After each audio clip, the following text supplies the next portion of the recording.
Hello everyone, welcome to my YouTube classes. I hope आप सभी अच्छे होंगे। जैसा कि आप मेरे पहले वीडियो देख चुके हैं, मैंने उसमें मैंने यूनिट वाइज पढ़ाया है। बट अब टाइम कम बचा है तो मैंने जितनी भी यूनिट बची हुई थी मैंने सारे इंक्लूड कर दिए हैं और एक साथ उसमें सारे क्वेश्चंस ऐड कर दिए हैं। ओके, अब सेशन को नहीं लेट करते हुए हम अपना क्वेश्चन स्टार्ट कर रहे हैं। सारे मोस्ट इंपॉर्टेंट क्वेश्चन है आपके। आप देख लीजिए एक बार। सिर्फ मैं क्वेश्चन आंसर करवा रहा हूँ कि मैं ज्यादा से ज्यादा क्वेश्चन करवा सकूँ आपका। तो आपका पहला क्वेश्चन है, आपकी यूनिट है 4, 8, 10 और उसके अदर भी मैंने लिए क्वेश्चन। जो भी यूनिट से कुछ बचे हुए क्वेश्चन थे, कुछ इंपॉर्टेंट क्वेश्चन लग रहे थे, उनको भी मैंने इसमें ऐड कर दिया है। आप ये मत देखिएगा कि 4, 8, 10 यही मैम ने यूनिट कराई, इसमें कुछ और भी क्वेश्चन मैंने ऐड किए हुए हैं। ओके, निम्नलिखित में से परीक्षण के किस प्रकार में एक विद्यार्थी के दूसरे के कार्य निष्पादन के साथ परस्पर तुलना की जाती है? ठीक, कंपेयर किया। तो मानक संदर्भित परीक्षण।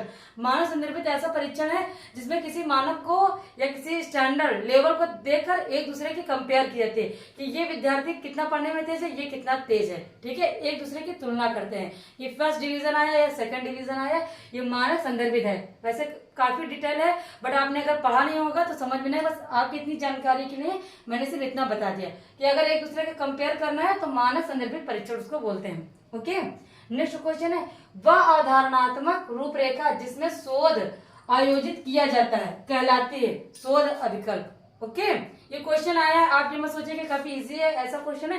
ये काफी मोस्ट इंपॉर्टेंट क्वेश्चन है आपकी यूनिट का। Okay, next question. आपका नेक्स्ट क्वेश्चन है, ईश्वर के अस्तित्व को सिद्ध करने के लिए भारतीय न्याय परंपरा के द्वारा किस प्रमाण का प्रयोग किया जाता है? कौन सा ये प्रमाण है? भारतीय न्याय प्रमाण। आपने ये यूनिट है उसमें ये शास्त्रीय और ये प्रमाण और ये तर्क दिए हुए हैं। ठीक है, अगर आपने थ्योरी पढ़ी है तो ठीक है, नहीं पढ़ी है तो भी ठीक है। तो इसको कहते हैं अनुमान। ईश्वर है, आप कैसे बता सकते हैं ईश्वर था या ईश्वर है? तो हम गेस कर सकते हैं ना, गेस को हम अनुमान कहते हैं। तो भारतीय न्याय परंपरा में हम इसको अनुमान कहते हैं। ओके, आपका नेक्स्ट क्वेश्चन है, निम्नलिखित में से कौन से तर्क वाक्य जो एक ही समय में ऐसे लॉजिक वाले भी वर्ड आते हैं? ये आपका क्वेश्चन है। आपका एक ऐसे लॉजिक वाले भी वर्ड आते हैं, ऑप्शन दिए होते हैं कि है या नहीं है और ऑब्लिक करके आते हैं, और कभी कभी ये होता है उसकी डेफिनेशन पूछ लेता है। तो इस क्वेश्चन में सिर्फ डेफिनेशन पूछी गई, ऐसे वाक्य को क्या कहते हैं। ओके, निम्नलिखित में ऐसे कौन से तर्क वाक्य हैं जो एक ही समय में सत्य हो सकते हैं किंतु एक समय में असत्य नहीं हो सकते? उसको क्या बोलेंगे? सत्य हो सकते हैं, असत्य नहीं हो सकते, उप विपरार्थी उसको बोलते हैं। ओके, कि जैसे आपको हो जाता है कि आप एक टाइम बोलेंगे कि ईश्वर है और आप दूसरे टाइम बोलेंगे ईश्वर नहीं है। ठीक है, वर्ड एक ही है लेकिन आपकी समझ है, तो इसी समझ को हम बोलते हैं उप विपरार्थी। ओके, समझ में आ गया? क्वेश्चन है आपका, योगस शब्द का अर्थ। ऑप्शन इसमें दिए हुए थे, मैंने सारे ऑप्शन कट कर दिए। ओके, तो योगस शब्द का अर्थ है प्रत्यक्ष। प्रत्यक्ष का मतलब होता है आपका फॉर्म, सामने, प्रत्यक्ष रूप से आपके सामने जो दिख रहा है, उसका ये मतलब होता है। आपको क्वेश्चन बहुत दिया, आंसर होता है और प्रत्यक्षा इसको अगर कर देंगे वहां पे तब भी आपका सही रहेगा। उसका मतलब होता है धारण। ओके, धारण। अगर वहां पे प्रत्यक्षा करके भी आ जाए तो आप उसको गलत नहीं करेंगे। प्रत्यक्ष लिखा हो या प्रत्यक्षा लिखा हो सेम बात है। प्रत्यक्षा का मतलब मैंने बताया था धारणा। ओके, आपका नेक्स्ट क्वेश्चन है, शिक्षार्थी संप्रेषण में तुलनात्मक रूप से चुनौती की उच्च क्षमता है। तो स्टूडेंट की क्या क्षमता है संप्रेषण करने में? अगर उसको लंबे समय से अगर वो बात कर रहा है या उसकी कुछ मेंटालिटी बना रखी है, उसको बोलने की स्पीड है, तो वो अच्छे से बात कर लेता है। ओके, उसमें ऑप्शन ऐसे दिए हुए थे, उसमें कोई भी मतलब ऐसा ऑप्शन नहीं था जो इंक्लूड करने वाला, तो मैंने डायरेक्ट आंसर क्वेश्चन ऐड कर दिए। तो लंबे समय से धारित अभिवृत्तियां, अगर किसी नेता को आप ले लीजिए, अगर वो स्पीच दे रहा है उसके अंदर है पहले से ये क्षमता, तो वो बोलता रहेगा। ठीक है, क्वेश्चन में यही पूछा रहा, शिक्षार्थी आपका आंसर है लंबे समय से धारित अभिवृत्तियां। ओके, नेक्स्ट क्वेश्चन आपका, मूल्यांकन प्रणाली नवोन्मेषी प्रैक्टिस की श्रेणी के अंतर्गत शामिल है। तो आपका राइट आंसर है अधिगम परिमाण पर आधारित मूल्यांकन। ओके, आपका नेक्स्ट क्वेश्चन, राइट आंसर है मूल्यांकन प्रणाली नवोन्मेषी प्रैक्टिस। ये क्या होता है? तो अधिगम परिमाण पर आधारित मूल्यांकन होता है। ओके, इसका मतलब ये है ये अधिगम परिमाण पर आधारित मूल्यांकन। ओके, नेक्स्ट क्वेश्चन आपका क्वेश्चन है आपका, कंप्यूटर से संबंधित गतिविधियों में किसी भाषा अनुवादक के वर्णन के लिए अनुपयुक्त है। ओके, जो उपयुक्त नहीं है वो अनुपयुक्त है। तो असेंबलर, कंपाइलर, इंटरप्रेटर या कोडेक। तो आपका राइट आंसर है कोडेक, जो किसी भाषा का अनुवाद नहीं करता है। आपके 3 ऑप्शन है, असेंबलर, कंपाइलर, इंटरप्रेटर, ये अनुवादक के रूप में काम करते हैं। नेक्स्ट क्वेश्चन है आपका, कौन सा यंत्र मतलब टूल आभासी वर्ग कक्षा परिवेश प्रदान करने के लिए एक साझेदारी टूल है, मतलब यंत्र है। तो यंत्र का नाम है एव्यू। ओके, का राइट आंसर हो गया एव्यू। आपका नेक्स्ट क्वेश्चन है, आप क्वेश्चन है नेक्स्ट, कौन सा पद अविकल्प को बोलते हैं डिजाइन के डिजिटल लर्निंग परिवेश से संबंधित है। तो आपका विकल्प। ओके, आपका राइट आंसर हो गया विकल्प। आप इसमें ये नहीं, इसमें कुछ समझाना नहीं, आप ऑप्शन देखेंगे, अगर आपने पढ़ा होगा तो आपको क्वेश्चन आंसर याद करने में और समझने में आसानी हो जाएगी। ओके, इसमें कोई ट्रिक नहीं लगेगी, क्योंकि अगर ये पढ़ने वाली चीजें क्वेश्चन आंसर है, आपको याद होगा तो आप कर लेंगे। आप इसमें मैंने ऑप्शंस लिए क्योंकि ये समझाने वाला क्वेश्चन है, युक्ति युक्त तर्क का है। आपका एक यूनिट है, इसमें चैप्टर है आपका, तो इस पे मैंने एक वीडियो भी बनाई है। अगर आपने वो वीडियो नहीं देखी, क्योंकि आपके इस यूनिट से 5 क्वेश्चन आने ही आने हैं।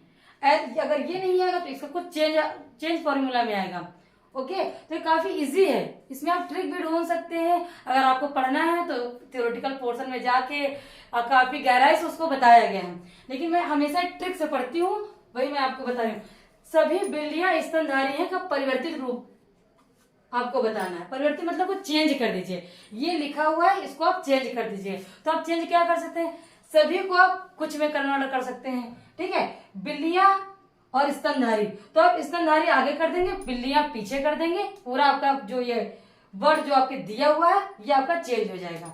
ओके, ये आपका चेंज हो जाएगा, परिवर्तित करने के लिए बोला गया, चेंज करने के लिए, ना कि आपका विपरीतार्थ पूछ रहा है, ना ही आपका उप विपरीतार्थ पूछ रहा है। तो क्या हो जाएगा, सभी का कुछ हो जाएगा। देखिए आप ऑप्शन में 4 ऑप्शन दिए हैं, और बिल्लियां स्तनधारी हैं, तो स्तनधारी बिल्लियां हैं, आप इसको कर दीजिए। तो देखिए कहीं इसमें कुछ नहीं रहा, सब निगेटिव में जा रहे हैं, कोई अपोजिट में जा रहा है, कोई समानार्थी में जा रहा है, ऐसा हमको कुछ नहीं पूछ रहा क्वेश्चन में। इजी सा क्वेश्चन है, सिर्फ क्वेश्चन आपको अच्छे से ध्यान से पढ़ना है, उसका सिर्फ मतलब निकालना है। क्योंकि मैंने पहले भी आपको बताया, सिर्फ आपके आंसर तो नीचे दिए हुए हैं, आप अगर क्वेश्चन सही से पढ़ ले गए तो आप ये क्वेश्चन करने में काफी आसानी हो जाएगी आपको। तो सभी की जगह होगा कुछ, बिल्लियां स्तनधारी हैं तो स्तनधारी बिल्लियां हैं, स्तनधारी बिल्लियां हैं, इसमें कुछ नहीं करना है, सिर्फ चेंज करना है। तो ये चेंज हो गया। सभी स्तनधारी है तो सभी का सभी लिखा हुआ, कोई भी स्तनधारी बिल्ली नहीं है, ये नहीं हो सकता। कुछ स्तनधारी बिल्लियां नहीं है, नहीं का तो आप पूछा ही नहीं गया। आप देख लीजिए राइट आंसर। आपका क्वेश्चन आता है मैचिंग वर्ड वाले। ठीक है, कभी कभी सन दे देता है और आप इधर आयोग हो या किसी प्रणेता का नाम हो, उससे रिलेटेड कोई नाम हो, तो वो आपका आता है। तो इतने सारे मैं करवा नहीं पाती और आपके पास टाइम कम है, मुझे पढ़ाना भी ज्यादा है, तो मैंने एक तरफ आपका आयोग ले लिया है। ये आपके 10 यूनिट्स का क्वेश्चन है। ओके, मैचिंग वर्ड में काफी पूछता है। और अगर आपको स्टोरी से पढ़ना है तो ये एजुकेशन का भी एक पोर्शन है, क्योंकि मेरा एजुकेशन सब्जेक्ट रहा है, और जिसका भी एजुकेशन सब्जेक्ट हो तो उसका ये पोर्शन काफी मजबूत होगा। ओके, क्योंकि ग्रेजुएशन में भी ये इस टाइप के क्वेश्चन, ये थ्योरी और ये पेजेस, ये सब कुछ था उसमें। तो आपका शिक्षा को समवर्ती सूची में कब लाया गया था, ये क्वेश्चन जीके का है, जीएस का, बट इसमें पूछा गया क्वेश्चन है। तो शिक्षा को समवर्ती सूची में कब लाया गया था, सन आपका है 1976। ओके, ये मैचिंग वर्ड में डाल सकता है, लेकिन आपको अगर इसमें से दो के भी सन आपको याद है तो आप मैचिंग वर्ड आराम से कर लेंगे। अब नीचे आंसर में जाएंगे, आप उसमें देख लेंगे। फिर आता है आपका वुड डिस्पैच, 1854 है आपका। अगर आपको इसकी डिटेल से पढ़नी, इसको मैं स्टोरी में भी आपको पढ़ा सकती हूँ। आप जैसे कहेंगे मैम मुझे सन नहीं याद है, कंफ्यूजन हो रहा, अगर आप बताएंगे तो मैं इसका थ्योरेटिकल पोर्शन आपका एक एक करके समझा दूंगी, और आपको काफी इजी लगेगा, क्योंकि ये मेरा सब्जेक्ट है, ये मेरा पोर्शन है। ओके, तो मुझे अच्छे से आता है, मैं आपको स्टोरी करके ही बता सकती हूँ, लेकिन टाइम कम है तो मैं सिर्फ आपको सन करके बता रही हूँ। वुड डिस्पैच आपका 1854 में आया था। भारत सरकार अधिनियम 1935 में आया था। सार्जेंट रिपोर्ट आपकी 1944 में आई थी। विश्वविद्यालय शिक्षा आयोग आपका बना था 1948 में। माध्यमिक शिक्षा आयोग बना था आपका 1952 में। राष्ट्रीय शिक्षा आयोग आपका बना था 1966 में। इसी को कोठारी आयोग भी बोलते हैं। ओके, आप कंफ्यूज मत होइएगा, इसी को कोठारी आयोग भी बोलते हैं। 1964 काफी पूछा जाता है, मोस्ट इंपोर्टेंट क्वेश्चन है आपका ये। राष्ट्रीय शिक्षा आयोग किसको बोलते हैं? तो कोठारी आयोग को बोलते हैं। कब आया था? 1964 और 66 में। और प्रथम राष्ट्रीय शिक्षा नीति कब बनी थी? 1968 में। और राष्ट्रीय शिक्षा नीति कब बनी थी? 1986 में। आप कंफ्यूज हो जाते हैं कि प्रथम राष्ट्रीय शिक्षा नीति कब बनी और राष्ट्रीय शिक्षा नीति कब बनी। तो आप इसमें कंफ्यूज मत होइए, ये प्रथम बनी थी, ये 68 में बनी थी, और जो सेकंड वाली बनी थी उसमें संशोधित करके बनी थी, तो ये 86 में बनी है। ओके, आपको अगर कोई डाउट हो तो आप कमेंट करके मुझसे पूछ सकते हैं। अगर कोई आपको मिस्टेक लगती हो या कुछ समझ में नहीं आ रहा तो आप मुझसे डाउट करके आप पूछ सकते हैं। अगर आपको कोई डाउट हो तो कमेंट करके आप पूछ सकते हैं। ओके, नेक्स्ट क्वेश्चन आपका क्वेश्चन है, इसी यूनिट से रिलेटेड आपका क्वेश्चन है कुछ। कौन सा उच्च शिक्षा का नियामक है? मैंने आपका आंसर लिख दिया है, विश्वविद्यालय अनुदान आयोग। ओके, आपका जो उच्च शिक्षा है ये कौन उच्च शिक्षा का नियामक, तो कौन सा उच्च शिक्षा का नियामक है मतलब प्रणेता है? तो विश्वविद्यालय अनुदान आयोग है। ये आपका राइट आंसर हो जाएगा। आपका रहेगा नेक्स्ट क्वेश्चन आपका है, निम्नलिखित में से किन दस्तावेजों को भारत में अंग्रेजी शिक्षा का मैग्ना कार्टा कहा जाता है? तो चार्ल्स वुड है, या अगर ऑप्शन में आ जाता है वुड डिस्पैच। अगर आपका आ जाता है वुड डिस्पैच तो ये भी आपका राइट आंसर है। ये नहीं होगा कि ये आपका ऑप्शन नहीं है तो ये नहीं होगा, ये भी आ सकता है आपका, ये भी आ सकता है। ओके, नेक्स्ट क्वेश्चन आपका, कलकत्ता विश्वविद्यालय आयोग के रूप में जाना जाता है, किसको कलकत्ता विश्वविद्यालय आयोग के रूप में जाना जाता है? तो आपका ये सैडलर आयोग है जो कलकत्ता विश्वविद्यालय आयोग के रूप में जाना जाता है। नेक्स्ट, जितने भी मैंने क्वेश्चन है, अगर मैं आपसे बार बार कह रही थी कि आपने चाहे जितना पढ़ लिया, पूरी बुक से पढ़ लिया, अगर आपने प्रैक्टिस नहीं किया तो आपको ये नहीं समझ में आता है कि कैसे क्वेश्चन आता है, मुझे कैसे इसका आंसर देना है, इसमें क्या हो सकता है। ओके, तो इसी वजह से अगर कोई मेरे बिगिनर या जो एग्जाम दिसंबर में देना चाहता है, अगर वो वीडियो देख रहा हो तो प्लीज आप अगर थ्योरेटिकल पोर्शन करते तो प्रैक्टिस जरूर करिएगा। यूथ पब्लिकेशन एक अच्छी बुक है, आप उसको ले लीजिएगा, प्रैक्टिस करिएगा। अरिहंत बुक भी है फर्स्ट के लिए। अगर सेकंड, अगर आपको कोई भी ऑप्शनल हो, एजुकेशन कोई भी सब्जेक्ट हो, हिंदी वगैरह, तो उसका भी यूथ पब्लिकेशन का आता है। आप उसमें प्रैक्टिस जरूर करें, प्रैक्टिस मोस्ट इंपॉर्टेंट है नेट और जेआरएफ क्लियर करने के लिए। ओके, क्वेश्चन पे आते हैं अपना, भारत का पहला आभासी विश्वविद्यालय कहाँ स्थापित है? ये आपका थ्योरेटिकल 10 मिनट्स का ही क्वेश्चन है। भारत का पहला आभासी विश्वविद्यालय कहाँ स्थित है? महाराष्ट्र। इसका आपका राइट आंसर है महाराष्ट्र में यह आभासी विश्वविद्यालय। फिर आपका राष्ट्रीय साक्षरता किस वर्ष स्थापित किया गया था? तो राष्ट्रीय साक्षरता मिशन भी आप इसको बोल सकते हैं, ये आपका 1988।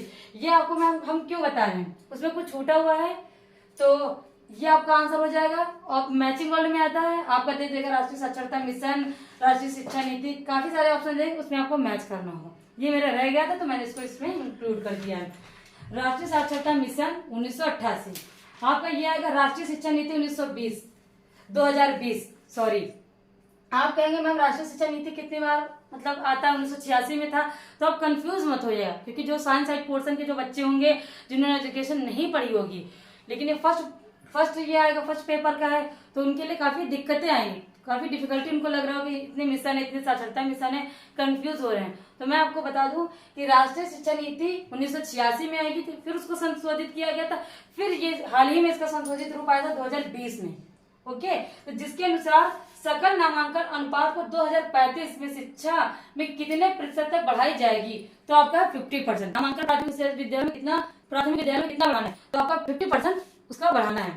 ओके, अगर कोई डाउट